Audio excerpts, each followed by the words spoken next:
Kita lanjut bahas PTTH Season 4. Oke lah, gak usah banyak Mang Ming. Kita langsung masuk aja ke pembahasan.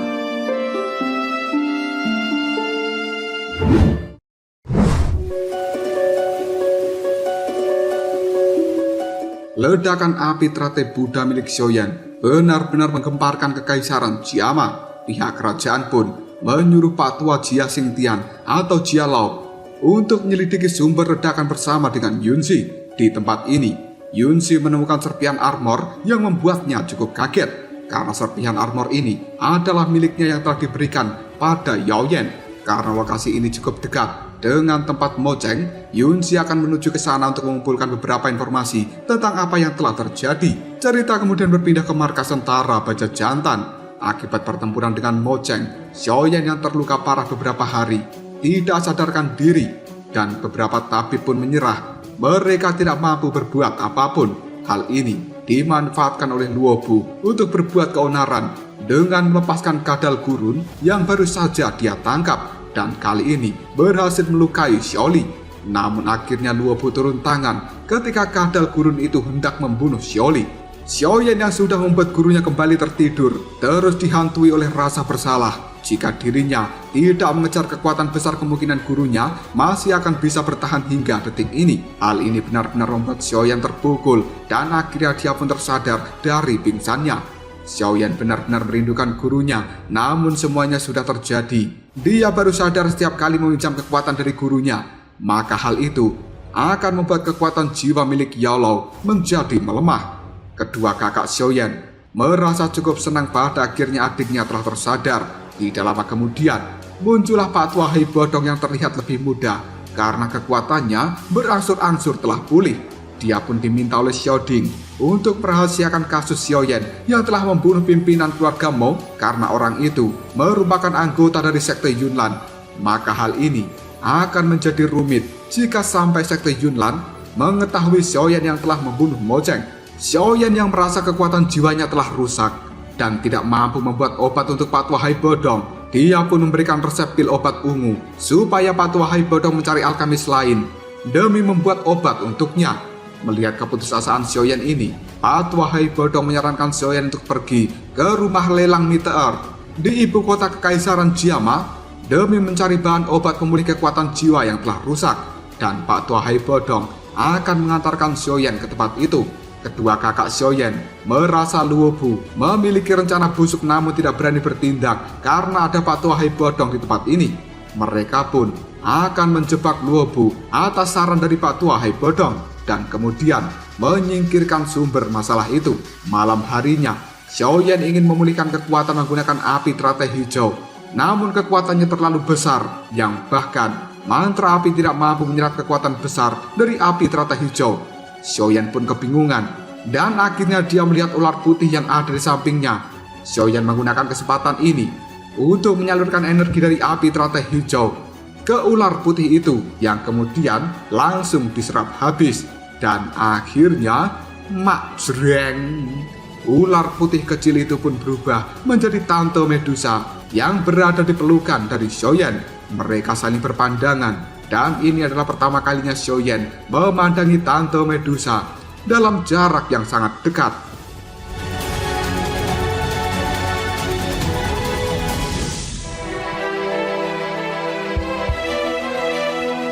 Cerita berpindah ke sekte Yunlan. Yunzi yang bernama asli Yun Yun merupakan pimpinan dari sekte Yunlan. Dia memanggil Nalan Yanran dan juga Geye yang pada saat itu berada di tempat Mojang. Nalan Yanran memberikan penjelasan jika saat itu dirinya datang hanya untuk menghadiri pesta ulang tahun dari Mojang. Tidak disangka datanglah dua orang tahap Do Huang yang kemudian membongkar kejahatan Mojang dengan menunjukkan hasil eksperimen mengubah manusia menjadi binatang buas.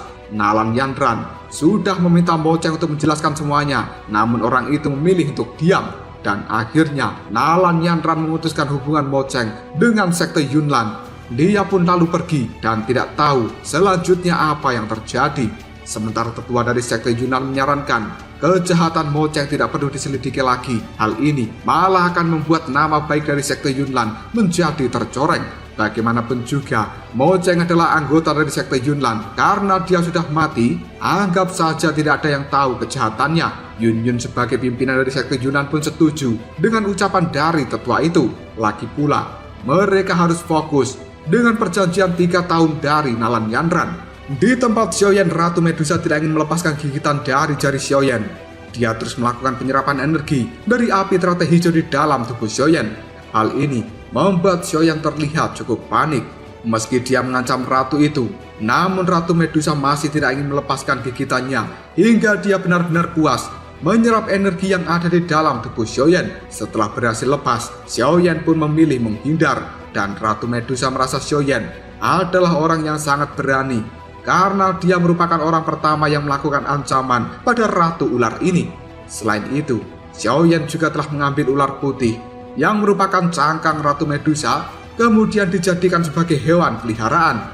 Xiaoyan membantah tuduhan itu. Ular putih kecil inilah yang memilih mengikuti Xiaoyan dengan sukarela. Hal ini membuat Ratu Medusa bertanya, apakah dia harus memanggil Xiaoyan sebagai tuan? Jika kekuatannya sudah pulih, tunggu saja. Nyawa Xiaoyan akan menjadi milik Ratu Medusa.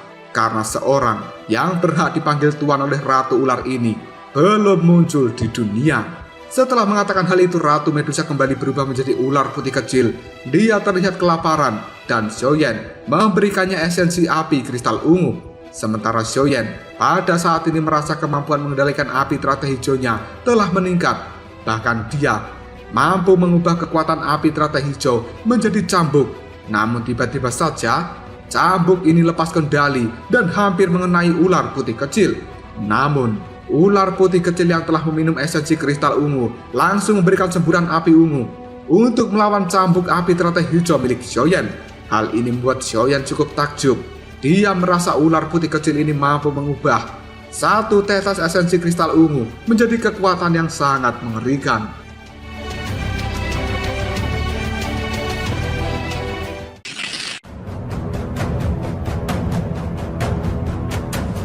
Di luar sana keributan pun terjadi. Kecurigaan Xiaoding dan juga Xiaoli tentang Luobu adalah benar. Ketika merasa tempat ini sudah tidak ada Pak Tua Hai Bodong dan Xiaoyan yang masih terluka parah, akhirnya membuat Luobu mulai melakukan pergerakan dan dia akan menyingkirkan tentara Baja Jantan dari tempat ini. Pertarungan sengit pun terjadi. Kedua kakak Xiaoyan yang telah bergabung untuk mengalahkan Luobu masih tidak mampu melakukan hal itu. Hal ini dikarenakan perbedaan level dari kekuatan mereka. Sementara Xiaoyan yang berada di dalam kamarnya kali ini berhasil membuat pil api ungu berkat bantuan dari ular kecil. Dia mendengar adanya keributan di luar sana dan segera bergegas untuk melihatnya. Xiaoyan bertemu dengan Pak Tua Hai Bodong yang berjaga di luar kamar dan memberitahunya bahwa Luobu mengira Xiaoyan sudah mati. Makanya dia berani melakukan pergerakan untuk melakukan kudeta di tempat ini. Xiaoyan bergerak dengan cepat untuk membantu kedua kakaknya. Dan saat ini kakak Xiaoyan masih bertarung dengan sengit melawan Luobu. Mereka berhasil menghancurkan armor Douqi milik Luobu dan melukai perutnya. Namun hal itu tidak membuat Luobu mati, malahan akan membunuh Xiaoding dengan mencekik dan akan menusuk dengan pedangnya. Tiba-tiba saja Xiaoyan datang tepat waktu dan dia memberikan pukulan yang membuat Luobu terpental. Selanjutnya, Xiaoyan menggunakan pil api ungu serta api teratai hijau untuk membuat api teratai Buddha yang marah yang langsung membuat Luobu tumbang namun tidak membunuhnya. Karena api teratai Buddha yang dibuat Xiaoyan kali ini bukanlah api dengan kualitas penghancur. Jika tidak, maka seluruh tempat ini akan rata dengan tanah. Pak Tua Hai Bodong cukup mengagumi penguasaan Xiaoyan yang semakin mahir mengendalikan dua api yang berbeda. Sementara Luobu yang sudah terluka akan dihukum oleh Xiaoding sesuai hukum tentara bayaran. Sepanjang malam, Xiaoyan menghabiskan waktu dengan minum. Melihat hal ini, Pak Tua Hai Bodong menanyakan sepertinya Xiaoyan sedang ada masalah. Bocah itu pun tidak mau mengaku dan mengatakan besok dirinya akan menuju ibu kota kekaisaran supaya bisa mendapatkan bahan obat pemulih jiwa.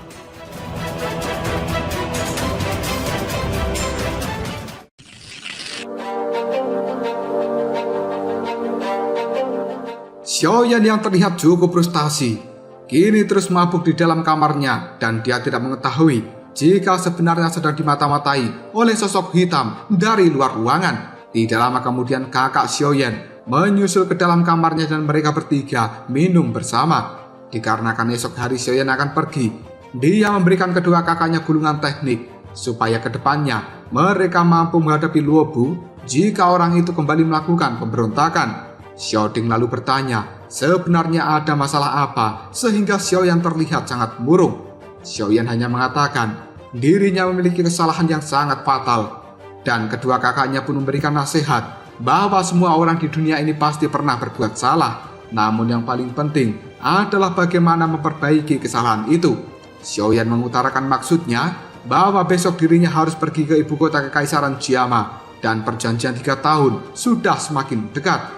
Kakak Xiaoyan berjanji jika sampai sekte Yunnan mencelakai Xiaoyan, maka mereka akan menyerbu sekte itu walaupun harus mengorbankan darah, dan kemungkinan 1 bulan lagi nama Xiaoyan akan menjadi terkenal di seluruh Kekaisaran Jiama. Cerita kemudian berpindah ke sekte Yunnan. Di sana ada Yunzi atau Yun yang saat ini mengetes kekuatan dari Nalan Yanran menggunakan binatang buas dari doginya.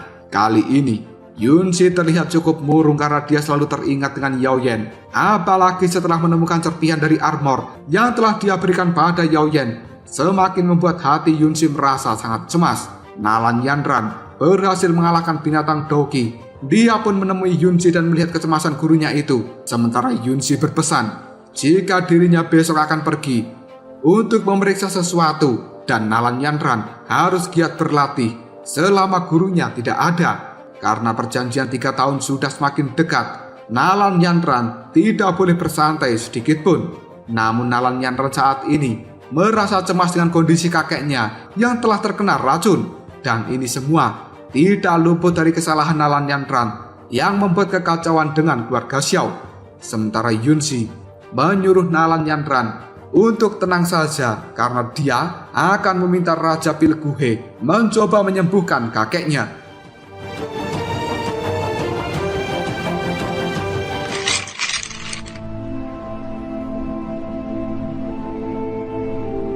Xiaoyan berpamitan dengan kedua kakaknya untuk berangkat ke ibu kota bersama dengan Pak Tua Hai Bodong. Sementara di kediaman klan Xiao saat ini, ayah Xiaoyan menyuruh pelayan untuk segera berkemas karena dirinya juga ingin pergi ke ibu kota Kekaisaran Jiama. Perjanjian 3 tahun sudah dekat. Ayah Xiaoyan benar-benar rindu untuk melihat putra bungsunya itu.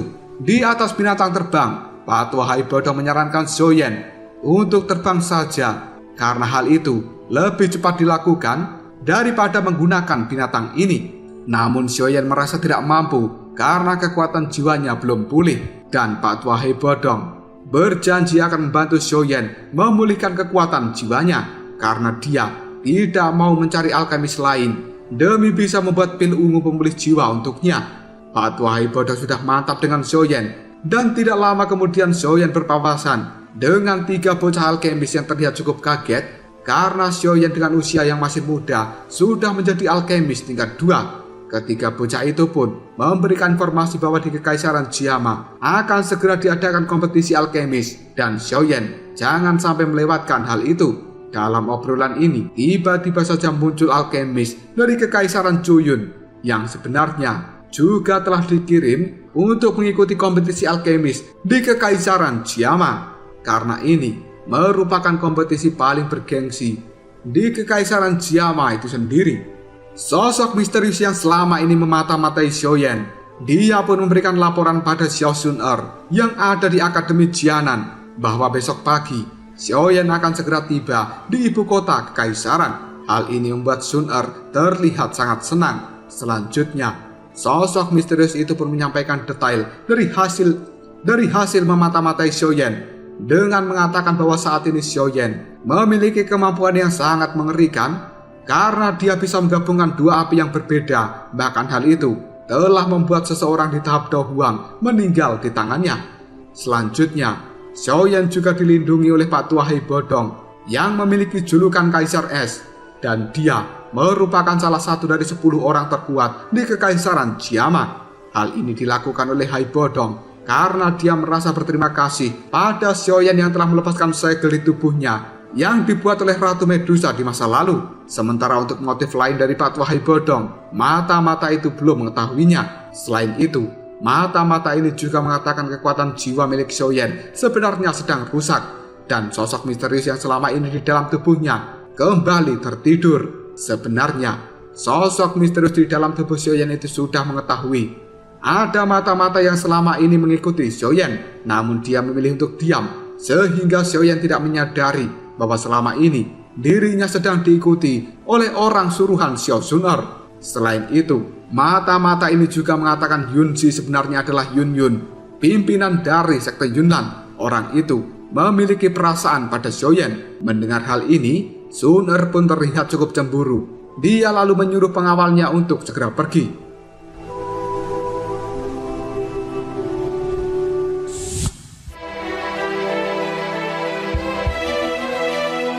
Pagi harinya Xiaoyan dan juga Patwa Hai Bodong sudah sampai di ibu kota kekaisaran Xiamen. Mereka langsung menuju markas besar dari keluarga Meteor, yang membuat Xiaoyan terlihat cukup takjub dengan megahnya markas itu.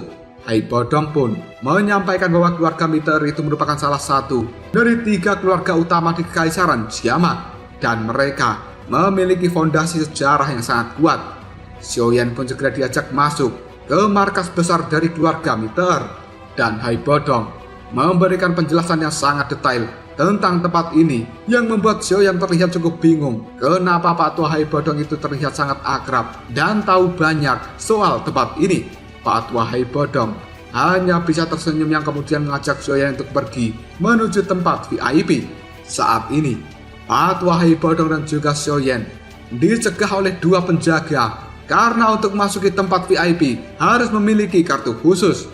Tidak lama kemudian muncullah seorang bocah tengil yang mengejek Xiaoyan dengan mengatakan pria miskin. Patwa Hai Bodong sempat akan emosi, namun hal itu dicegah oleh Xiaoyan supaya tidak berbuat keributan di tempat ini. Saat suasana semakin memanas, tiba-tiba saja muncullah gadis yang sangat cantik dan langsung menyapa Xiaoyan. Karena itu sebenarnya adalah Yafei, seorang gadis yang dikenal Xiaoyan 3 tahun yang lalu. Yafei kemudian melirik pada Patwa Hai Bodong dan merasa tidak asing dengan orang itu.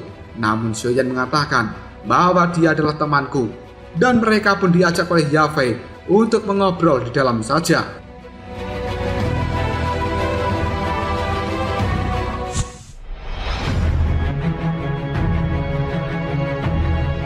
Xiaoyan saat ini benar-benar salah tingkah di hadapan Yafei. Tidak hanya dia semakin cantik dan montok, namun gadis itu juga masih sama saja centilnya seperti di masa lalu. Dalam perjalanan ke ruang VIP, Yafei terus mengagumi Xiaoyan yang kekuatannya sudah meningkat pesat. Dan Xiaoyan kali ini bertanya apakah Yafei sekarang mengelola tempat ini. Dia pun menjawab hanya sebagai tetua pengawas saja, sementara pengelolanya masih orang tua dari keluarga Meteor. Tidak lama kemudian si tengil kembali muncul dan menghadang Xiaoyan serta Yafei. Karena tidak mau ribut, Yafei pun mengajak Xiaoyan untuk pergi. Namun si tengil ini malah mengucapkan kata-kata yang melecehkan Yafei. Hal itu membuat Xiaoyan sangat marah dan langsung menghajar si tengil sampai terlempar sangat jauh. Karena tidak terima, si tengil pun marah dan dia melanjutkan pertarungannya dengan Xiaoyan. Sementara serangannya sempat akan mengenai Yafei, namun untungnya Xiaoyan bergerak secepat kilat dan segera menolong Yafei. Selanjutnya, dengan ledakan oktan, Xiaoyan mampu membuat si tengil itu kembali terlempar sampai muntah darah. Hal ini membuat si tengil tidak terima. Dia akan memperpanjang masalah ini dan juga tidak akan memaafkan Yafei yang berpihak pada Xiaoyan. Di dalam ruangannya, Yafei mengatakan bahwa pemuda tadi namanya adalah Lei Lei. Dia selalu memiliki fantasi yang sangat menjijikkan terhadap seorang Yafei, dan kakeknya adalah salah satu tetua di keluarga Meteor ini. Hal itulah yang membuat Yafei hanya bisa terdiam ketika dilecehkan. Yafei yang tidak ingin membicarakan masalah ini lagi, dia pun bertanya pada Xiaoyan apakah sebenarnya dia membutuhkan sesuatu hingga jauh-jauh datang ke tempat ini. Xiaoyan mengatakan jika dia butuh bahan yang bisa memulihkan kekuatan jiwa. Mendengar hal itu, Yafei cukup kaget karena bahan seperti ini sangat langka dan di dalam rumah lelang Meteor tidak memilikinya. Patwa Hai Bodong tiba-tiba saja mengatakan meski bahannya sangat langka, dengan banyaknya mata-mata dari keluarga Meteor tidak mungkin tidak bisa mendapatkan informasi tentang hal itu. Tidak lama kemudian Pak Tua Hai Bodong memberikan resep obat pada Yafei untuk menanyakan bahan-bahannya apakah ada di tempat ini. Yafei pun mengatakan bahan ini juga cukup langka dan hanya tersisa 4 saja, sementara harganya bisa mencapai 1 juta koin emas. Pak Tua Hai Bodong tanpa ragu-ragu lagi menunjukkan kartu ungunya yang membuat Yafei sangat kaget. Dia pun pamit akan menyuruh seseorang untuk mengambilkan bahan obat yang dibutuhkan oleh Pak Tua Hai Bodong. Tidak lama kemudian datanglah si Tengil bersama dengan kakeknya yang bernama Leo. Hal ini membuat Yafei terlihat cukup kaget. Sementara pelayan mengatakan ketika dirinya ingin mengambil bahan obat, Tuan Leo ini mengatakan bahannya sudah dipesan oleh orang lain sejak lama. Dan kemudian Tuan Leo malah menyusul ke tempat ini. Yafei terlihat cukup marah dengan kelakuan Leo. Dia kemudian mengatakan mempersulit pelanggan untuk mendapatkan bahan obat adalah sebuah pelanggaran dan itu akan mencoreng reputasi rumah lelang Niter. Namun Leo ini malah memaki Yafei dengan mengatakan dia hanya sebagai tetua pengawas, tidak berhak untuk menceramahi tetua besar. Leo mengancam di dalam rapat tetua berikutnya dia akan membuat Yafei dipecat. Sementara Leli yang suka ngacengan itu mengatakan dia akan segera menjadikan Yafei sebagai selirnya.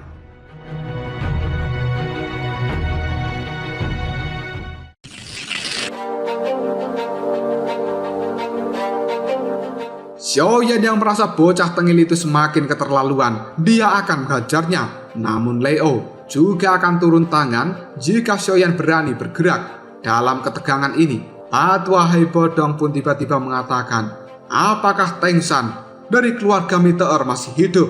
Dalam sekejap, Leo pun ketakutan, sementara Yafei juga cukup kebingungan. Kenapa orang ini berani bertanya seperti itu? Padahal Teng San adalah tetua agung dari keluarga Meteor, dan dia juga merupakan salah satu dari 10 orang terkuat di Kekaisaran Xiama. Sebenarnya siapa orang tua ini berani menyebut nama Teng San secara langsung?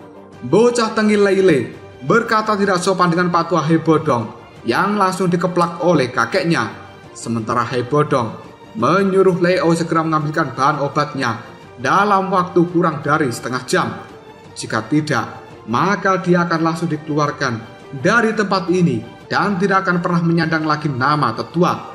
Merasa tidak terima dengan hal itu, Lele pun memarahi Pak Tua Hai Bodong yang kemudian Kaisar Es itu membentuk paku es untuk memberikan serangan pada Lele, tapi dihalangi oleh kakeknya menggunakan armor Doki hingga membuat armor Doki itu hancur lebur dan Pak Tua Leo terlempar serta terlihat kesakitan. Bahkan dari mulutnya mengeluarkan asap es. Pak Tua Hai Bodong menyuruh mereka cepat mengambilkan bahan obatnya. Jika tidak, meskipun Teng San ada di tempat ini, dia tidak akan pernah mampu melindungi mereka berdua. Ancaman seperti ini membuat Leo dan juga cucunya ketakutan dan mereka langsung kabur. Sementara di istana kerajaan, Pak Tua Jia Xingtian merasakan ada seorang Dohuang yang telah muncul di tempat ini dan itu membuatnya terlihat cukup terkejut.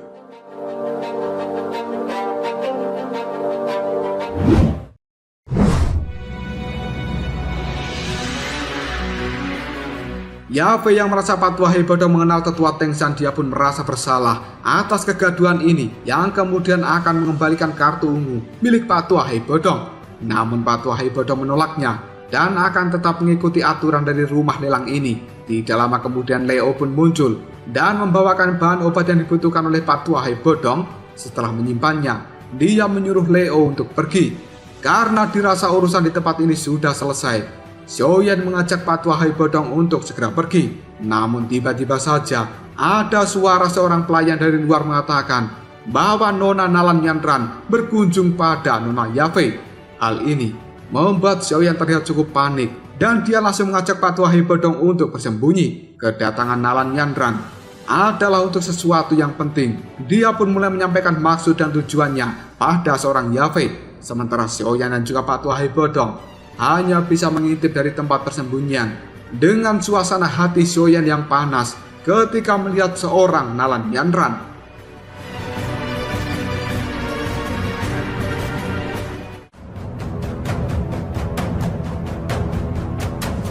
Lalu apakah yang akan terjadi selanjutnya? Sebenarnya apa yang dibicarakan Nalan Yanran dengan Yafei? Jika kalian penasaran, tunggu aja jawabannya di next video. Kobrol so. Kita lanjut bahas BTTH Season 4 Part 2. Oke lah, gak usah banyak mang-ming-meng, kita langsung masuk aja ke pembahasan.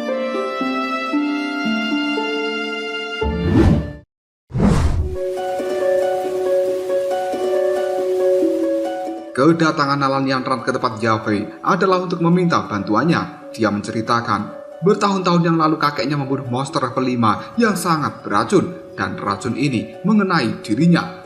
Sebelumnya berhasil sembuh, namun sekarang kambuh lagi dan membuat kakeknya kehabisan dogi sampai tidak sadarkan diri. Hingga detik ini, tidak ada yang mampu mengobatinya. Bahkan Raja Pil Guhe juga menyerah. Menurut Guhe, yang bisa menyembuhkan kakek Nalan hanyalah seorang alkemis dengan api surgawi. Maka dari itu, kedatangan Nalan Yanran ke tempat ini adalah untuk meminta tolong pada Yafei mencarikan alkemis yang memiliki api surgawi itu. Jika dapat, maka dia akan memberikan banyak imbalan. Sementara Hei Bodong saat ini bertanya pada Xiaoyan, seharusnya Nalan Yanran ini adalah gadis yang terkait dengan perjanjian 3 tahun darinya. Namun Xiaoyan hanya bisa terdiam dan terus menguping pembicaraan Nalan Yanran dan juga Yafei. Setelah kepergian Nalan Yanran, Xiaoyan dan juga Hei Bodong keluar dari tempat persembunyian. Yafei kemudian memberikan buku dari Nalan Yanran pada Xiaoyan, dan seharusnya dia sudah mendengar obrolan barusan. Yafei mengatakan keluarga Nalan akan memberikan imbalan yang besar bagi alkemis yang mampu menyembuhkan kakek Nalan. Salah satunya adalah obat pemulih jiwa bernama 7 air liur roh biru ajaib.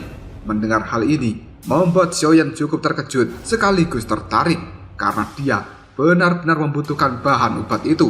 Sementara Yafei memberikan Xiaoyan topeng khusus supaya dia tidak dikenali oleh keluarga Nalan, terutama oleh Nalan Yanran, jika dirinya ingin membantu kakek Nalan.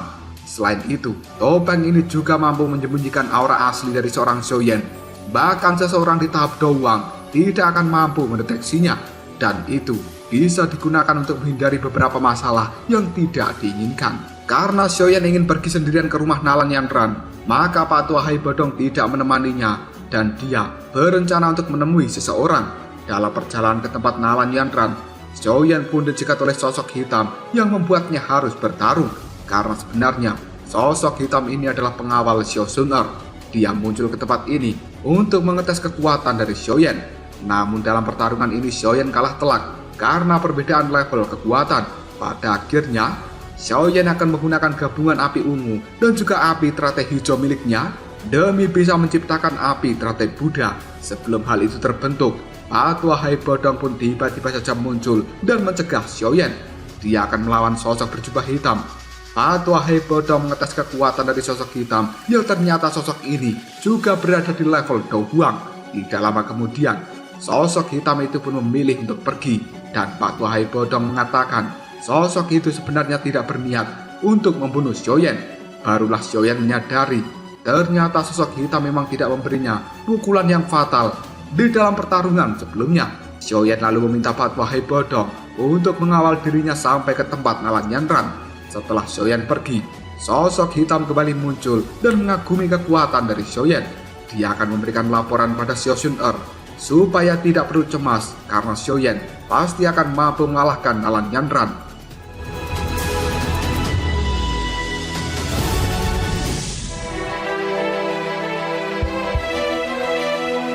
Xiaoyan yang sudah menggunakan topeng khusus kali ini telah sampai di kediaman Nalan Yanran dan mengaku sebagai utusan dari rumah lelang Meteor.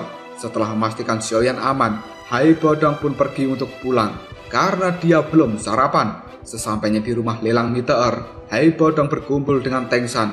Di hadapan mereka saat ini ada Yafei, Leo, dan juga Lei Lei. Leo pun bersujud minta maaf atas insiden sebelumnya. Namun kesalahan itu adalah sesuatu yang sangat fatal, dan Teng San pun menghukum Leo. Dia mencabut status Leo sebagai tetua yang kemudian dipindah tugaskan ke cabang kota perbatasan. Dalam 3 tahun tidak boleh datang ke markas besar ini. Sementara Yafei pada saat ini diangkat untuk menjadi pengurus dari tempat lelang utama keluarga Meteor ini, dan dia menggantikan posisi dari Leo. Teng San ini sebenarnya adalah adik dari Hai Bodong. Dia menyuruh kakaknya untuk segera pulang ke keluarga utama. Namun Hai Bodong menolaknya karena dia pada saat ini harus menjadi pelindung dari Xiaoyan. Semua orang yang ada di tempat ini sangat kaget dan tidak percaya bahwa Hai Bodong, salah satu dari 10 orang terkuat di Kekaisaran Jiama, bersedia menjadi pelindung untuk seorang pemuda. Namun Hai Bodong berkata, jangan remehkan Xiaoyan. Orang itu bukanlah orang biasa dan orang seperti ini harus dijadikan teman. Mendengar hal ini, Teng San akan menyampaikan pada seluruh keluarga Meteor supaya jangan berbuat masalah dengan Xiaoyan. Sementara Yabe hanya bisa mengagumi Xiaoyan. 3 tahun yang lalu, dia dianggap sebagai sampah. Namun sekarang, bahkan keluarga Meteor yang merupakan salah satu dari 3 keluarga utama Kekaisaran Jiama tidak berani menyinggung seorang Xiaoyan. Di dalam keluarga Nalan kali ini, Xiaoyan disambut oleh Nalan Su yang merupakan ayah dari Nalan Yanran. Xiaoyan mengatakan dia adalah utusan dari rumah lelang Meteor dan namanya kali ini adalah Yang Xiao. Banyak alkemis yang ada di tempat ini mertawakan Xiaoyan karena menganggapnya hanya bocah kecil mana bisa menyembuhkan kakek Nalan yang bahkan Raja Pil Guhe saja tidak mampu melakukannya. Tidak lama kemudian, Nalan Yanran pun muncul dan membangkitkan emosi di dalam hati Xiaoyan. Namun dia berusaha untuk tetap tegar meredam amarahnya ini. Nalan Su menyampaikan pada seluruh alkemis yang hadir bahwa ayahnya terkena racun api dan menurut Raja Pil Guhe hanya bisa ditangani oleh seorang alkemis yang memiliki api surgawi. Menemukan orang seperti ini sangatlah sulit seperti silit. Banyak alkemis sebagai ahli racun yang telah hadir pun mengecek kondisi dari kakek Nalan, namun mereka semuanya hanya bisa menyerah. Tiba-tiba saja Xiaoyan mengatakan ingin mencoba menyembuhkan kakek Nalan. Hal itu membuat semuanya terkejut dan meremehkan Xiaoyan yang hanya seorang bocah dengan level alkemis tingkat 2. Bahkan Nalan Su juga sempat meragukan kemampuan Xiaoyan. Tanpa basa-basi lagi, Xiaoyan mengeluarkan api teratai hijau yang membuat semua orang menjadi terkejut. Dan kali ini, tidak ada lagi yang berani meremehkan Xiaoyan. Selanjutnya, Xiaoyan pun dibawa masuk menuju kamar kakek Nalan.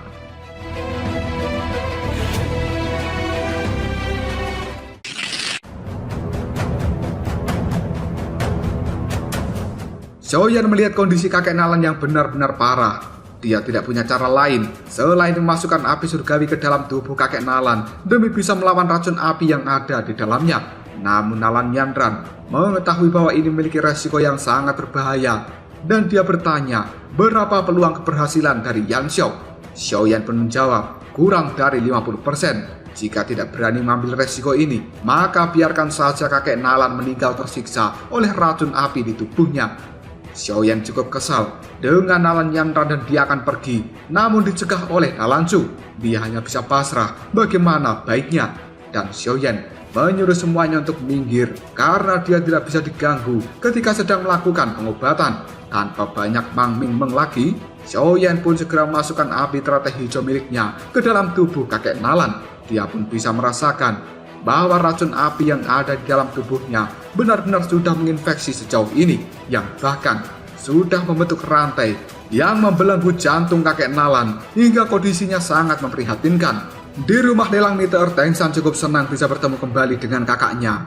Dia selama ini sudah mencarinya kemana-mana setelah mendengar Hai Bodong bertarung dengan suku manusia ular, namun tidak pernah berhasil menemukan jejak dari Hai Bodong. Dan Hai Bodong mengatakan ada sesuatu yang terjadi pada dirinya saat itu, hingga akhirnya harus mengasingkan diri selama puluhan tahun.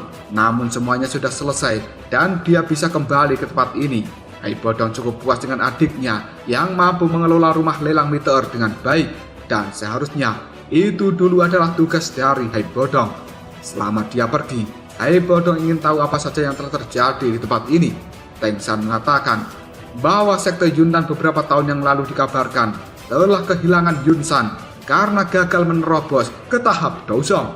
Namun hal itu juga ada baiknya, karena jika sampai Yunsan berhasil menerobos ke tahap Douzong, dia pasti akan menguasai Kekaisaran Jiama dan membuat tempat ini menjadi kesusahan.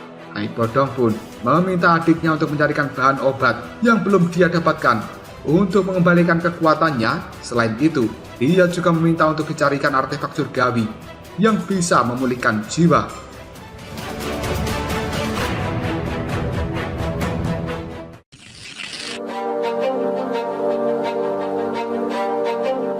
Xiaoyan saat ini terus membakar racun api yang ada di dalam tubuh kakek Nalan. Tidak lama kemudian kakek Nalan pun tersadar dan merasa cukup baikan. Namun Xiaoyan merasa ini hanyalah permulaan, karena selanjutnya mungkin akan sangat berbahaya dan bisa merenggut nyawa dari kakek Nalan.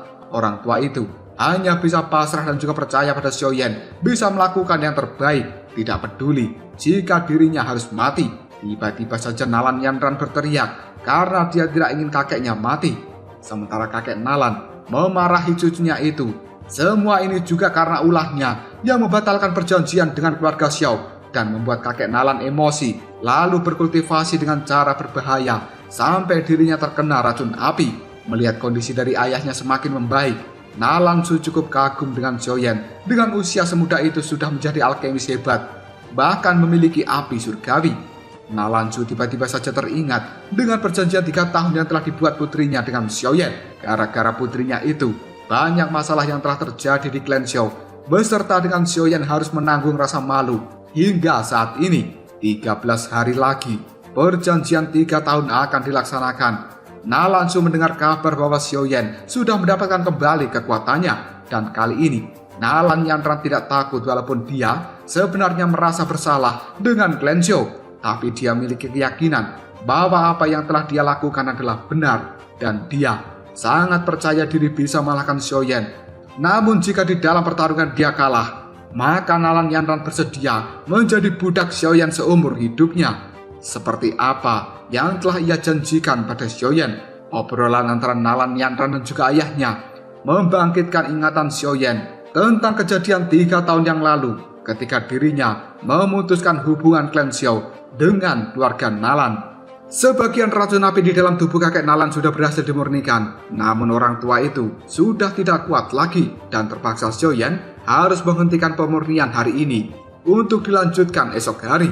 Tidak disangka, ternyata racun api saat ini juga telah menginfeksi jari dari Xiaoyan. Dia kemudian mengatakan pada Nalan Su bahwa kemungkinan racun api di dalam tubuh kakek Nalan bisa bersih sempurna setelah dimurnikan selama 7 hari. Xiaoyan yang tidak ingin berlama-lama lagi, dia pun pamit untuk pergi dan dirinya besok akan kembali lagi.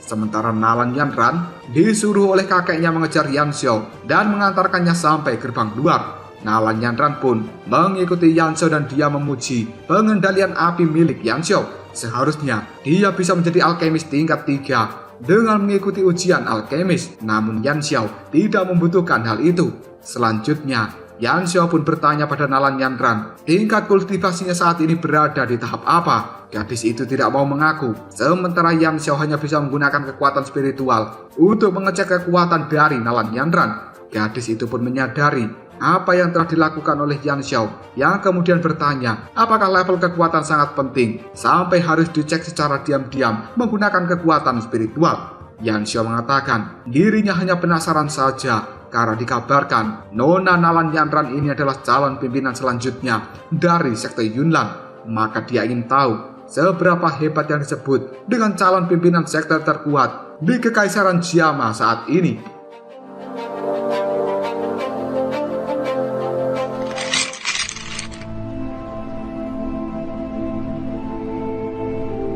Tetua Jia Xingtian di kerajaan saat ini mendapatkan laporan bahwa Kaisar Es Hai Bodong memang telah kembali ke Kekaisaran Jiama. Setelah itu, rumah lelang meter berhasil menemukan seorang alkemis dengan api surgawi dan berhasil mengobati kakek Nalan. Mendengar hal ini, Jia Xingtian pun cukup senang dan dia tidak akan membiarkan alkemis dengan api surgawi itu direbut oleh sekte Yunlan. Sementara Xiaoyan yang sudah berada di dalam kamarnya melakukan pemulihan energi. Dia kemudian mengecek api hijau yang saat ini sudah bercampur dengan api hitam yang merupakan racun api. Xiaoyan benar-benar tidak menyangka racun api bisa bertahan melawan panasnya api teratai hijau.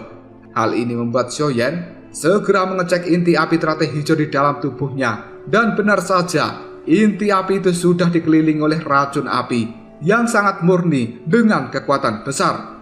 Xiaoyan baru menyadari kenapa racun api sekuat ini karena ternyata hal itu telah menyerap kekuatan di tubuh kakek Nalan. Karena racun api ini sudah berada di dalam tubuh Xiaoyan, maka dirinya akan berusaha memurnikan dan menyerap kekuatan dari racun api demi bisa meningkatkan kekuatannya sendiri. Ini adalah sebuah keuntungan, namun juga bom waktu yang bisa meledak kapan saja. Xiaoyan mencoba menyerap energi murni yang ada di dalam racun api. Dia merasa jika hal ini dilakukan terus, kemungkinan bisa segera naik ke level Dadoshi. Sementara Hai Bodong yang baru saja masuk ke dalam kamar Xiaoyan menyadari sepertinya kekuatan Xiaoyan jauh lebih kuat jika dibandingkan sebelumnya. Sementara Xiaoyan hanya menunjukkan api hitam. Hal ini membuat Hai Bodong heran kenapa racun api bisa menginfeksi tubuh Xiaoyan. Seharusnya racun api ini akan langsung lenyap jika terkena panasnya api surgawi. Namun sepertinya racun api ini sudah bermutasi karena terlalu lama berada di dalam tubuh kakek Nalan. Xiaoyan kemudian mencoba kekuatan racun api dengan jari hitamnya yang sudah terinfeksi. Terbukti hal itu sangat mengerikan. Bahkan perisai es Hai Bodong langsung hancur ketika terkena serangan jari hitam. Hai Bodong menyuruh Xiaoyan untuk berhati-hati. Jika sampai racun api itu mengenai dirinya, maka akan menjadi sesuatu yang sangat merepotkan.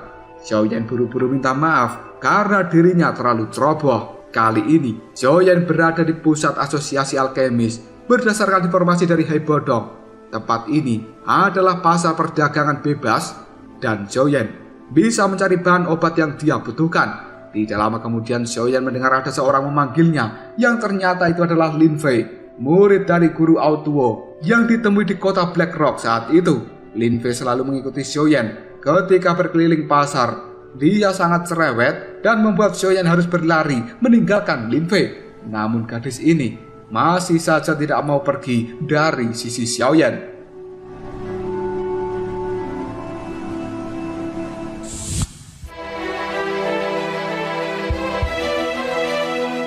Di pasar bebas ini para pedagang sangat licik dan suka menipu, bahkan Xiaoyan juga akan ditipu. Sayangnya dia tidak sebodoh itu. Sementara di tempat ini ternyata juga ada Sueme, murid dari guru Fulanke. Dia membeli api bunga persik yang ditukar dengan gulungan resep pil obat tingkat 4 yang masih ada jejak jiwanya. Pedagang itu mengecek gulungan resep yang ternyata asli dan membuatnya memiliki niat yang busuk. Dia mengatakan gulungan ini sudah kehilangan jejak jiwa dan kemudian merebut paksa api bunga persik dari tangan Sueme. Perdebatan pun dimulai. Sueme tidak terima karena pedagang itu ingin menipu dirinya. Hingga akhirnya Xiaoyan dan juga Lin Fei tidak sengaja lewat lalu melihat keributan di tempat ini. Lin Fei terlihat cukup gugup. Dia pun segera pergi untuk mencari gurunya. Sementara Xiaoyan mendekati Sueme. Dia pun membela gadis itu dengan mengatakan jika gulungan ini sudah dipindai dengan kekuatan jiwa, maka bekasnya akan tertinggal di dalam resep obat. Kalau berani, panggil saja manajer pasar ini untuk membuktikan siapa yang menipu, apakah Sueme atau pedagang. Hal ini membuat pedagang tidak berani melakukannya. Namun si pedagang yang merasa benar, dia pun berdalih jika dirinya adalah seorang alkemis tingkat 3 yang sangat berpengalaman dan tidak pernah mengetahui bagaimana caranya mendeteksi kekuatan jiwa seseorang yang telah memindai resep obat dengan kekuatan jiwanya. Ajaran dari guru yang mana? Bisa-bisanya Xiaoyan mengatakan hal itu. Pedagang ini lalu mengejek. Mungkin guru dari Xiaoyan adalah orang bodoh yang suka mengibul. Hal ini membuat Xiaoyan marah dan bertarung dengan pedagang itu. Dia menggunakan jari hitamnya yang sedikit lagi akan mengenai dahi dari si pedagang dan membuatnya sangat ketakutan. Di sisi lain, jari hitam milik Xiaoyan itu dilihat oleh alkemis dari Kekaisaran Juyun yang membuatnya cukup tertarik. Xiaoyan segera mengambilkan api bunga persik yang seharusnya menjadi milik Sueme. Tanpa sadar, dia melihat batu giok hitam yang memicu kekuatan jiwanya dan Xiaoyan mengambil batu giok ini. Awalnya pedagang memberikan secara cuma-cuma sebagai permintaan maaf, namun Xiaoyan tidak mau dan dia membayar dengan sekantong koin emas. Ketika Lin Fei muncul, keributan di tempat ini sudah selesai. Sementara guru Aotuo yang melihat Xiaoyan, dirinya terlihat cukup senang. Guru Aotuo kemudian membawa Xiaoyan ke dalam penginapan untuk minum teh bersama. Tidak lama kemudian datanglah guru Fulanke yang mengomel pada Sueme karena telah menukarkan resep pil tingkat 4 dengan api bunga persik. Namun Xiaoyan membela Sueme dan itu membuat kemarahan dari guru Fulanke mereda. Guru Aotuo pun menyuruh Sueme dan juga Lin Fei untuk segera menyingkir karena mereka akan membahas sesuatu yang penting dengan Xiaoyan. Guru Aotuo kemudian menanyakan apakah Xiaoyan datang ke ibu kota ini untuk mengikuti kompetisi alkemis. Dia mengatakan tidak karena ada hal lain yang harus dia lakukan. Guru Aotuo merasa cukup menyesal. Kemudian dia membujuk Xiaoyan untuk mengikuti kompetisi itu. Jika menjadi juara, maka Xiaoyan akan diberikan akses memasuki gudang obat dari asosiasi alkemis dan di tempat itu bisa mencari obat yang langka. Xiaoyan kemudian bertanya, apakah di gudang ini ada obat pemulih jiwa? Guru Aotuo pun tidak tahu, tapi yang jelas juara dari kompetisi ini akan diberikan gulungan resep obat tingkat 6 untuk membuat pil pelebur jiwa. Jika berhasil, maka pil pelebur jiwa ini tidak hanya memulihkan kekuatan jiwa, bahkan tubuh jiwa sekalipun bisa dipulihkan.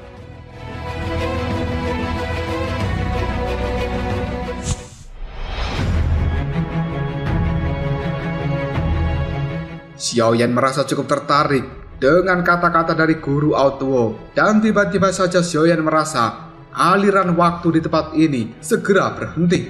Semuanya membeku. Tidak lama kemudian Ratu Medusa keluar dari dalam tubuh Xiaoyan. Dia meminta Xiaoyan untuk mendapatkan resep pil obat pelebur jiwa, dan di masa depan nanti dia tidak akan membunuh Xiaoyan. Hal itu langsung disetujui oleh Xiaoyan. Kemudian Ratu Medusa kembali masuk ke dalam tubuhnya dan semuanya saat ini kembali normal. Xiaoyan langsung mengatakan dia setuju, dan hal itu membuat Guru Aotuo serta Guru Fulanke merasa senang. Dia menyuruh Xiaoyan untuk mengikuti kompetisi ini sebagai perwakilan dari kota Black Rock. Xiaoyan setuju, namun dia memiliki syarat. Jika dalam kompetisi ini dia harus diperbolehkan untuk menyamar, kemudian jangan daftarkan dengan nama asli. Guru Aotuo pun sepakat, dan semua itu bisa diatur. Guru Aotuo dan juga Guru Fulanke merasa sangat senang. Jika sampai Xiaoyan lolos dalam 10 besar, maka asosiasi alkemis kota Black Rock akan menjadi terkenal dan mendapatkan pendanaan yang besar serta diberi bahan obat yang langka. Membayangkan hal ini saja membuat Guru Aotuo dan juga Guru Fulanke terlihat sangat gembira. Sampai-sampai mereka menari tidak jelas yang membuat Lin Fei dan juga Sui Mei merasa jijik dengan kelakuan dua gurunya. Di tempat keluarga Nalan, Liu Ling saat ini yang merupakan murid dari Raja Pil Guhe mengunjungi Nalan Yanran. Dia memberikan sekotak pil obat untuk menjaga kesehatan fisik kakek Nalan. Liu Ling terlihat cukup menyesal. Andai saja gurunya saat itu berhasil mendapatkan api surgawi ketika berada di Gurun Tagore, dia pasti bisa menyembuhkan kakek Nalan. Mendengar hal ini, Nalan Yanran pun mengatakan tidak perlu khawatir karena sudah mendapatkan alkemis yang memiliki api surgawi dan saat ini sedang mengobati kakeknya. Liu Ling cukup terkejut dan ingin bertemu dengan alkemis itu. Namun Nalan Yanran mengatakan dia tidak bisa diganggu. Jika ingin bertemu, nanti saja jika dirinya sudah keluar. Pengobatan yang dilakukan Xiaoyan membuat kondisi kakek Nalan berangsur-angsur semakin membaik. Bahkan dia merasa dao kiri dalam tubuhnya kali ini juga telah pulih. Karena pengobatan hari ini dirasa sudah cukup, Xiaoyan pun pamit pulang dan esok hari akan kembali lagi. Sebelum keluar ruangan, kakek Nalan memberikan beberapa bahan obat untuk Xiaoyan. Mungkin bisa dia gunakan selama mengikuti kompetisi alkemis yang akan datang. Pada saat di luar, Xiaoyan bertemu dengan Liu Ling yang memang sudah menunggunya.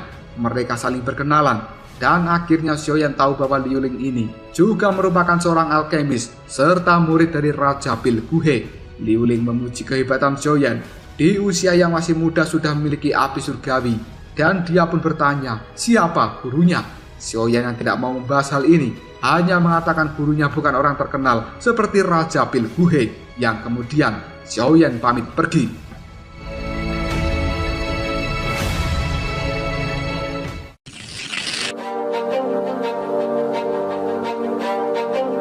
Setelah kepergian dari Xiaoyan, Nalan Yanran secara diam-diam memuji kehebatannya. Hal ini membuat Liu Ling terlihat cukup cemburu karena sebenarnya dia menyukai Nalan Yanran. Sementara Nalan Yanran yang mengetahui hal ini, dia pun mengatakan hanya menganggap Liu Ling sebagai teman biasa dan tidak lebih. Untuk saat ini, meski dia dianggap hebat, masih belum bisa memenuhi kriteria sebagai calon pasangan dari seorang Nalan Yanran.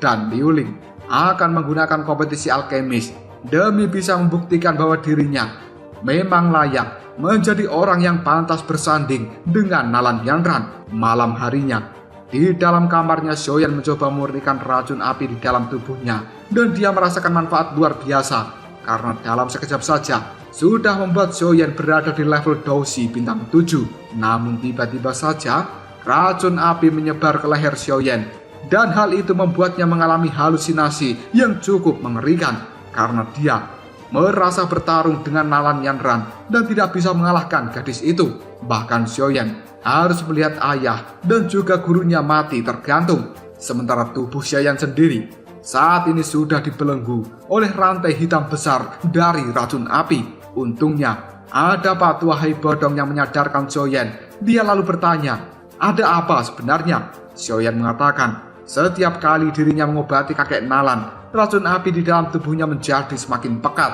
Pak Tua Hai Bodong menyarankan Xiaoyan untuk berhenti saja karena dia juga memiliki masalah dengan cucunya. Namun Xiaoyan tidak mau melakukan hal itu karena dia benar-benar membutuhkan 7 air liur roh biru ajaib.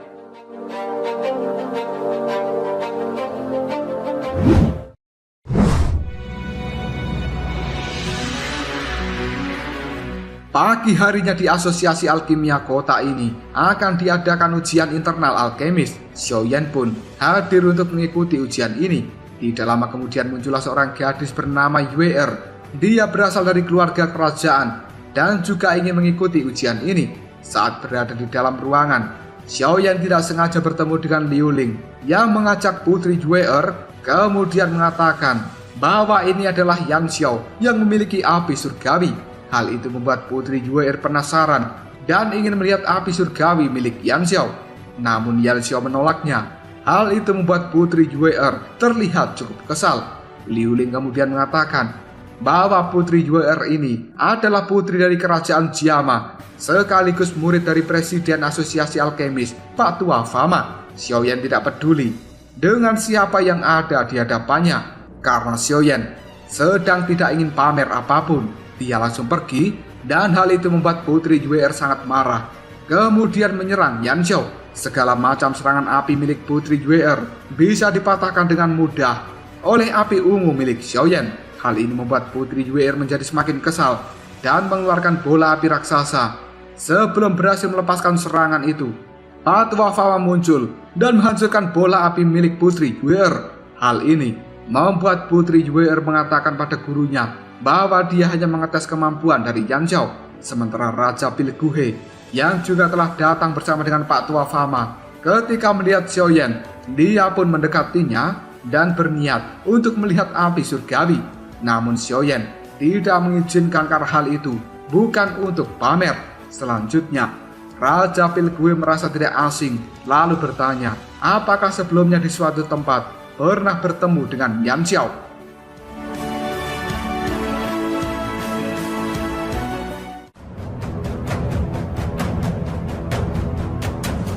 Lalu apakah yang akan terjadi selanjutnya? Apakah Raja Pilguhe akan benar-benar mengenali Yan Xiao yang sebenarnya adalah Xiaoyan? Jika kalian penasaran, tunggu aja jawabannya di next video Ngobrol Sob. Kita lanjut bahas BTTH Season 4 Part 3. Oke lah, gak usah banyak Mang Ming, kita langsung masuk aja ke pembahasan.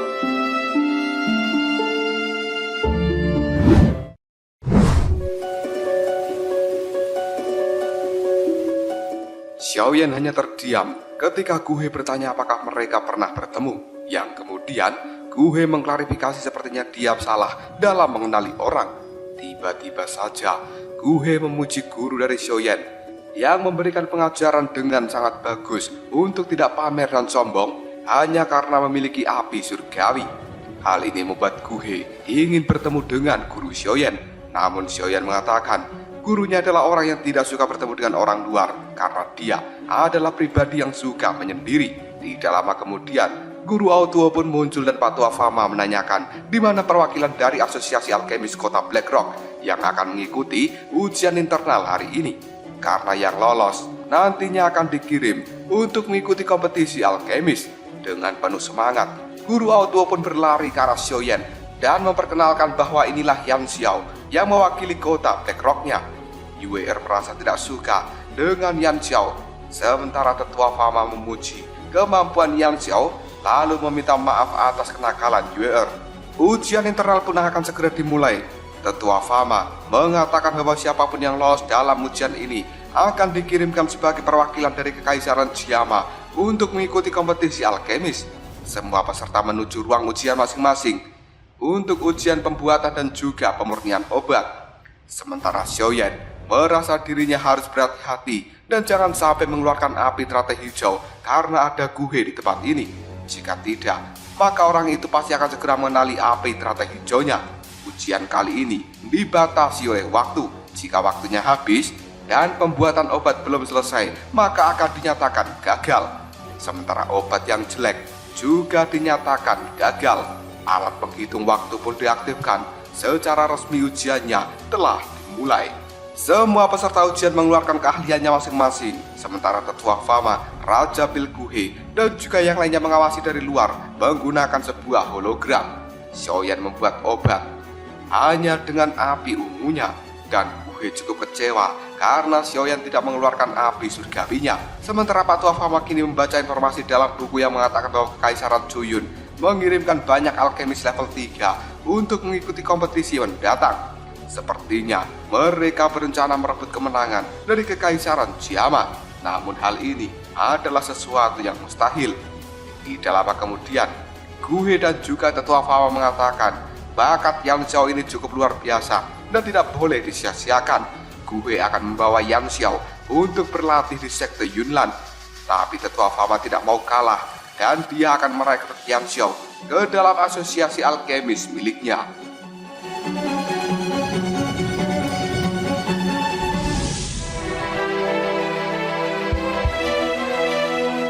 Di tempat lain, Hai Bodong menanyakan apakah adiknya sudah mendapatkan informasi tentang seorang Do Huang berjubah hitam yang telah melakukan penyerangan pada Xiaoyan.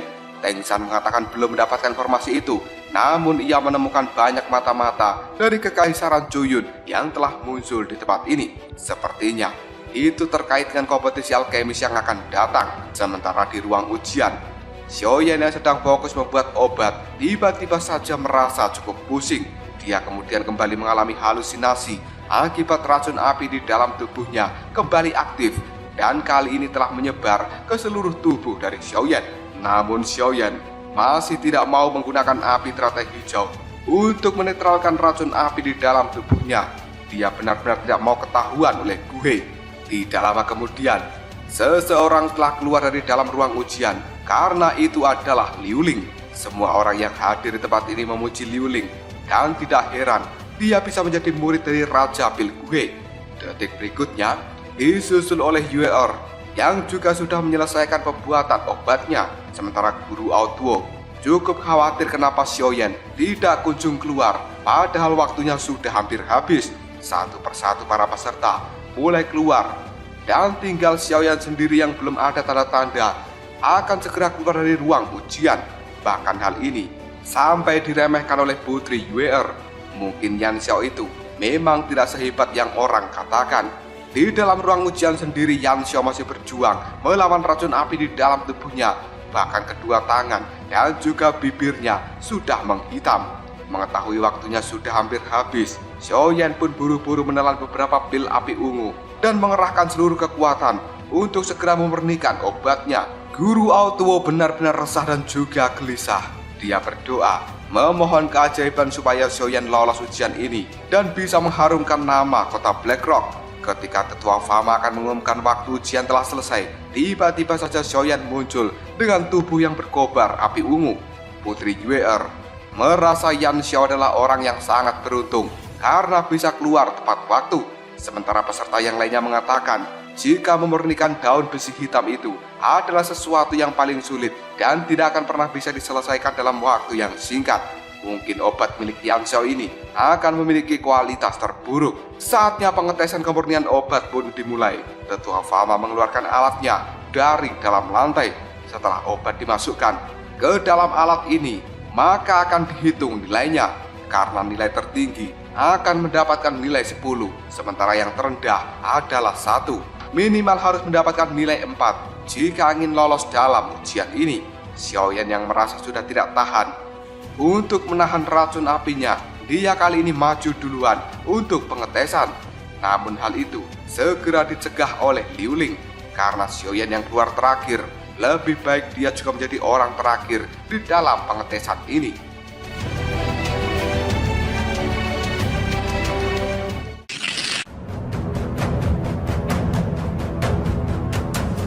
Xiaoyan benar-benar sudah tidak tahan. Pandangan matanya berkunang-kunang, namun dia harus tetap mempertahankan kesadaran. Detik berikutnya, Liu Ling memilih maju untuk melakukan pengetesan, dan dia menyombongkan diri bahwa dirinya hanya bisa melakukan pemurnian daun besi hitam sebanyak 6 kali saja. Semua orang yang hadir di tempat ini cukup terkejut sekaligus kagum dengan kemampuan Liu Ling. Kemungkinan dia akan lulus dengan nilai tertinggi, dan akhirnya Liu Ling pun mendapatkan nilai 7. Sementara Putri JR terlihat cukup kesal karena hanya mendapatkan nilai 5 poin. Dia merasa pasti alat penilaiannya sudah rusak. Selanjutnya Xiaoyan maju menjadi orang terakhir dalam penilaian. Dia mengatakan hanya bisa melakukan pemurnian sebanyak 8 kali saja. Semua orang sangat kaget dengan ucapan dari Xiaoyan, yang kemudian banyak orang menertawakan dirinya karena menganggap Xiaoyan orang yang suka membual. Pada akhirnya, orang-orang yang menertawakan Xiaoyan kali ini hanya bisa terdiam setelah poin penilaiannya muncul karena Xiaoyan mendapatkan 9 poin, dan ini merupakan poin tertinggi dalam ujian internal. Liu Ling pun merasa cukup kesal karena telah kalah dari Xiaoyan.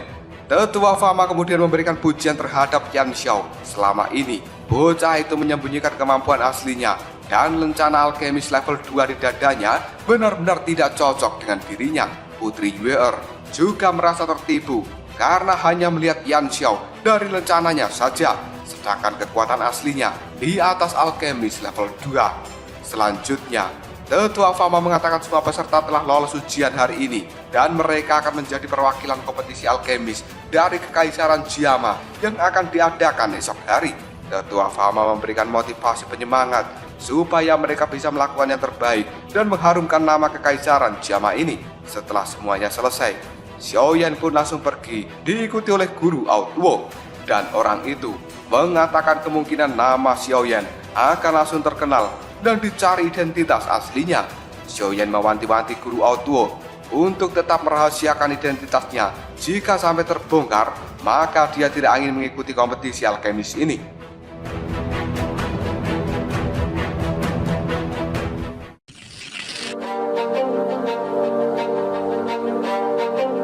Tidak lama kemudian Raja Bilgue menyusul Yan Xiao. Dia memberikan tawaran jika ada sesuatu yang ingin ditanyakan soal pil obat, silakan datang padanya ke sekte Yunlan, dan dia akan dengan senang hati menyambutnya. Sementara Tetua Fama yang tidak mau kalah pun mengutarakan maksud dan tujuan. Jika Yan Xiao ingin bergabung dengan asosiasi alkemis, maka dia akan mendapatkan pelajaran dari para guru terbaik. Sementara guru dari Yan Xiao sendiri kemungkinan juga akan mendapatkan manfaat untuk bisa menjadi tetua kehormatan di dalam asosiasi alkemis miliknya. Putri Yue juga langsung menawari Yan Xiao untuk berkunjung ke istana karena kakeknya merupakan salah satu dari 10 orang terkuat di Kaisaran Jiama, dan dengan senang hati akan menyambut Yan Xiao di istana kerajaan. Namun Xiaoyan tidak mengatakan iya pada semuanya. Dia hanya berpamitan dan langsung pergi karena ada hal yang harus dia lakukan. Sesampainya di rumah, Xiaoyan benar-benar tidak kuat dengan racun api yang ada di tubuhnya, dan kali ini sudah menginfeksi sampai membuat kedua tangannya menghitam. Xiaoyan buru-buru memurnikannya dengan api teratai hijau, dan dia pun merasa cukup lega. Pak Tuahai Bodong merasa khawatir dengan Xiaoyan. Dia kemudian menyusul ke dalam kamarnya dan menyuruh untuk istirahat. Namun Xiaoyan memilih untuk mengobati kakek Nalan karena malam ini adalah pengobatan terakhir dan Xiaoyan tidak akan melewatkan hal itu. Hai Bodong hanya bisa menuruti kemauan dari Xiaoyan dan mengawalnya sampai kediaman keluarga Nalan. Setelah itu dia kembali pergi. Tidak lama kemudian Patua Hai Bodong dikejar oleh sekumpulan pasir yang membuatnya harus kabur. Tangan pasir raksasa menghadang Patua Hai Bodong, namun hal itu berhasil ditembus olehnya. Dan kali ini Patua Hai Bodong mengejar sosok manusia pasir yang telah menyerang dirinya. Sesampainya di dalam, Xiaoyan bertemu dengan Nalan Yanran. Dia memberikan Xiaoyan ucapan selamat atas nilai terbaik dalam ujian internal hari ini. Nalan Yanran pun mengajak Xiaoyan untuk berpesta di dalam karena kakeknya juga ada di sana. Merasa dirinya datang di waktu yang salah, Xiaoyan pun berpamitan dan akan kembali esok hari. Namun tiba-tiba saja dari dalam ruangan keluarlah Yafei. Xiaoyan segera merebut minuman yang ada di tangan Yafei sambil bertanya kenapa dirinya ada di tempat ini. Mereka berdua ngobrol dengan cukup akrab dan Nalan Yanran merasa cemburu dengan keakraban Xiaoyan bersama dengan Yafei. Merasa tidak tahan dengan keakraban Yafei dan Xiaoyan, Nalan Yanran memilih untuk pamit dan masuk untuk menyambut tamu yang lain. Sementara Yafei mengagumi Xiaoyan yang mampu menyembuhkan kakek Nalan, dan bahkan Raja Pilguhe saja menyerah dalam hal itu. Menurut informasi dari Yafei, nama Xiaoyan saat ini sedang menjadi perbincangan bagi banyak orang di Kekaisaran Jiama. Dia kemudian mengajak Xiaoyan untuk masuk ikut berpesta, namun Xiaoyan menolaknya dan akhirnya membuat Yafei harus memaksa Xiaoyan untuk ikut dengannya kali ini saja.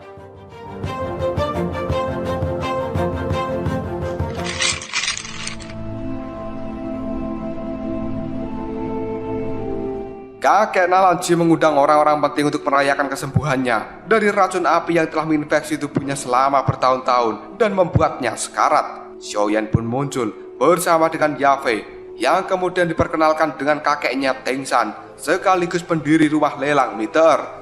Melihat Teng San cukup akrab dengan Yan Xiao membuat kakek Nalan merasa resah dan gelisah. Dia takut jika Yan Xiao memilih bergabung dengan rumah Meteor. Hal ini membuat kakek Nalan memandangi Nalan Yanran dan memiliki rencana untuk menjodohkan Yan Xiao dengan cucunya ini. Namun kakek Nalan hanya bisa menggelengkan kepalanya karena dia mengetahui Yan Xiao tidak tertarik dengan cucunya. Tidak lama kemudian, Teng San mendekati kakek Nalan. Kelompok mereka pada akhirnya pergi sebentar untuk membicarakan sesuatu. Di sisi lain, seorang wanita di belakang Liu Ling melihat Yan Xiao lalu mengatakan mungkin orang itu telah berbuat curang karena bisa mengalahkan senior Liu Ling. Sementara Liu Ling hanya mengomentari bahwa sebentar lagi Yan Xiao akan mendapatkan masalah. Dan benar saja, seorang pemuda bernama Muzan datang terburu-buru ke rumah keluarga Nalan dengan raut wajah penuh kemarahan. Dia pun melihat Yafei yang sedang bersama dengan Yan Xiao dan membuatnya langsung melakukan serangan. Untungnya, Xiaoyan berhasil menangkis serangan dari Muzan. Kemarahan Muzan ini dikarenakan dia sangat menyukai Yafei dan tidak terima jika ada pria lain yang mendekati gadis montok itu. Muzan dengan pedenya mengatakan Yafei semakin cantik saja dan dia benar-benar cocok menjadi istrinya. Namun Yafei terlihat cukup kesal karena dia tidak menyukai Muzan. Yafei mendekati Xiaoyan dan mengatakan bahwa orang itu adalah Muzan, putra dari keluargamu yang merupakan salah satu dari 3 keluarga utama di Kaisaran Jiama. Muzan ini benar-benar tidak terima Yan Xiao mendekati Yafei. Namun Yan Xiao juga tidak takut dan dia akan melawan Muzan yang kekuatannya berada di puncak tahap Doushi. Pertarungan pada akhirnya pecah. Yan Xiao menggunakan cambuk api ungu untuk melawan Muzan. Ketika ada kesempatan, dia melakukan tinjuan api ungu yang berhasil membuat Muzan terpental. Pemuda itu pun sangat marah. Sementara Liu Ling yang melihat hal ini merasa Yan Xiao akan dikalahkan oleh Muzan. Dan Putri Yue'er menganggap mengalahkan Yan Xiao tidak semudah itu. Muzan yang sudah sangat emosi pun mengeluarkan armor Douki dan akan mengalahkan Yan Xiao. Namun tiba-tiba saja Nalan Yanran muncul dan menyuruh Muzan untuk berhenti. Namun orang itu masih ngeyel untuk melakukan penyerangan pada Yan Xiao dan akhirnya membuat Nalan Yanran segera bergerak. Dia pun melancarkan serangan dan mengalahkan Muzan hanya dalam satu gerakan saja. Muzan kali ini akan melepaskan Yan Xiao karena dilindungi oleh Nalan Yanran. Jika nanti dia masih melihat Yan Xiao bersama dengan Yafei, maka dia akan menghajarnya. Namun Yan Xiao mengatakan, silakan datang jika mau bertarung.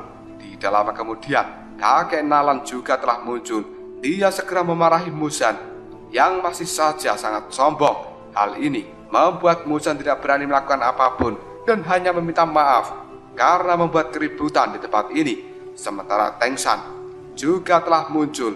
Dia mengancam Muzan jika berani macam-macam dengan Yan Xiao, maka dia akan memberitahu ayahnya supaya mengirimkan Muzan kembali ke wilayah perbatasan. Hal ini membuat Muzan sangat ketakutan. Setelah selesai berurusan dengan Muzan, kedua orang itu pun kembali berselisih untuk memperebutkan Yan Xiao.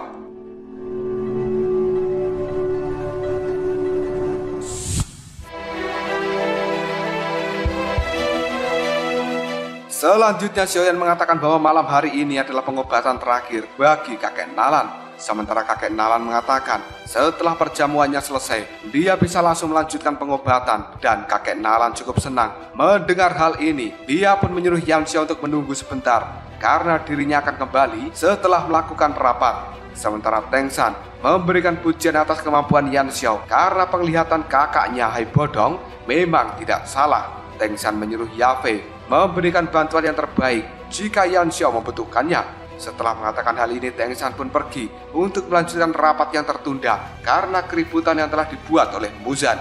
Di tempat lain, ternyata orang yang telah menyerang Hai Bodong adalah tetua Jia Xingtian. Mereka berdua melakukan kejar-kejaran di udara. Pada akhirnya Hai Bodong berhasil membuat Jia Xingtian terjatuh karena bebatuan tebing yang dia hancurkan.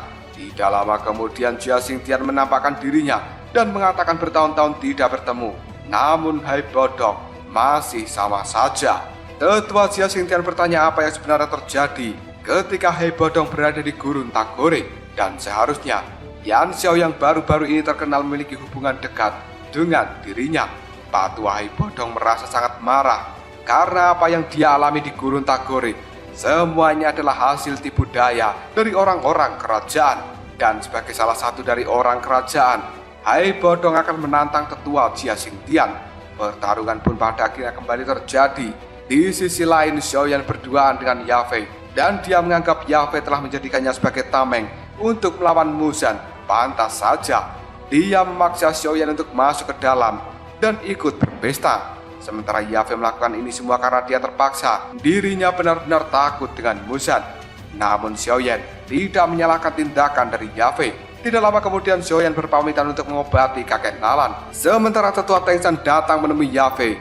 Dia mengatakan jika Yafei menyukai Yan Xiao, silakan kejar dia. Akan lebih baik jika Yafei menikah dengan orang yang dia cintai daripada berjodohan dengan Muzan, seseorang yang tidak disukainya dan hanya hasil dari voting para tetua. Namun Yafei hanya memilih terdiam.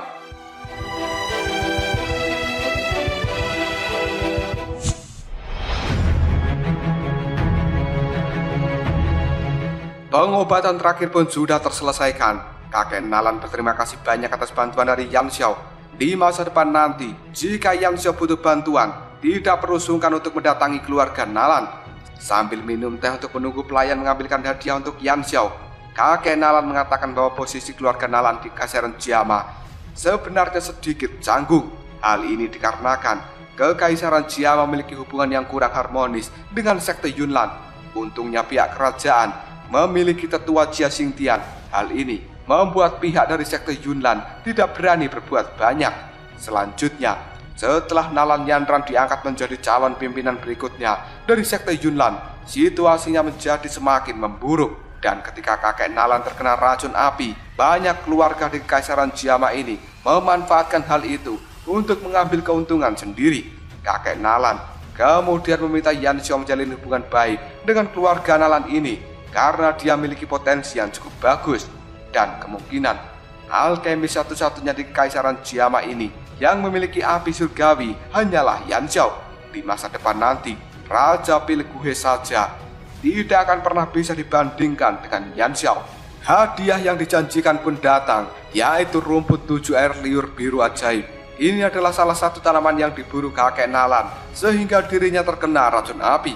Karena dia sudah sembuh, maka bahan obat ini akan menjadi milik dari Yan Xiao. Jika dimurnikan menggunakan api alkemis, akan menjadi cairan obat yang bisa memulihkan kekuatan jiwa dengan cepat.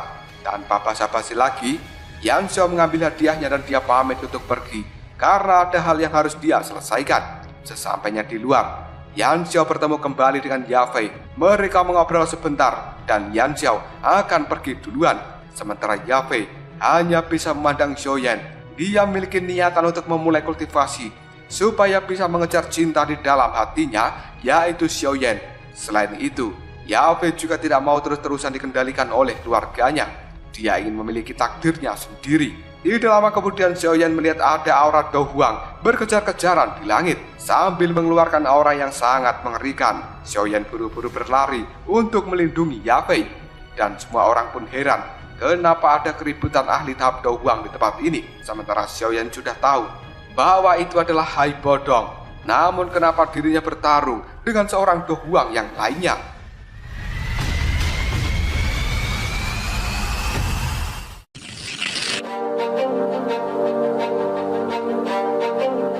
Pada akhirnya, semua orang pun berlarian untuk melihat siapa ahli Do Huang yang telah melakukan pertarungan itu. Muzan tiba-tiba saja juga muncul ketika melihat Xiaoyan. Dia kembali emosi dan akan melakukan serangan dari belakang. Namun Nalan Yanran buru-buru melindungi Xiaoyan, sementara Xiaoyan sendiri langsung mengeluarkan sayap Doki yang membuat Putri Yue'er, Nalan Yanran, dan juga yang lainnya cukup kaget. Kakek Nalan dan juga Teng San, mereka berdua juga sangat kaget ketika Yan Xiao tiba-tiba saja muncul di belakang mereka menggunakan sayap Doki. Kakek Nalan memuji kemampuan dari Yan Xiao, sementara Yan Xiao hanya bisa mengatakan bahwa ini hanyalah sebuah teknik yang dia dapatkan secara tidak sengaja. Di atas awan, Patua Hai Bodong menggunakan naga esnya untuk melawan binik pasir milik tetua Jia Xingtian, yang kemudian Patua Jia Xingtian mengetahui bahwa sebenarnya kekuatan dari Hai Bodong telah menurun. Dan kali ini kakek Nalan cukup kaget karena Kaisar Hai Bodong ternyata masih hidup. Teng San pun mengatakan dia selama ini hanya melakukan pengasingan, dan berkat bantuan dari Yan Xiao, akhirnya Hai Bodong bisa kembali lagi ke tempat ini.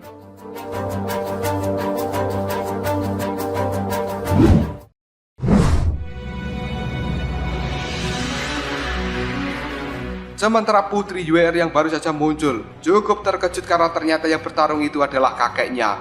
Tidak lama kemudian tetua Jia mengeluarkan kekuatan pamungkas untuk menghentikan Hai Bodong.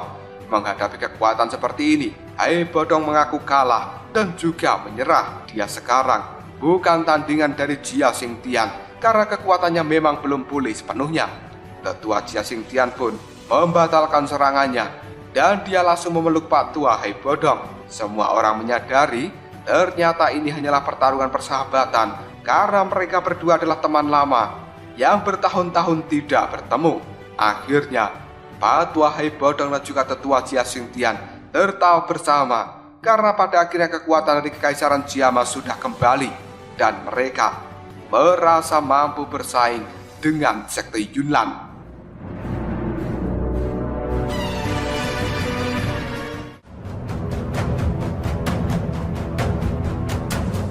Lalu apakah yang akan terjadi selanjutnya? Kenapa orang-orang dari Kekaisaran Jiama sangat ingin bersaing dengan sekte Yunlan? Jika kalian penasaran, tunggu aja jawabannya di next video. Ngobrol sob.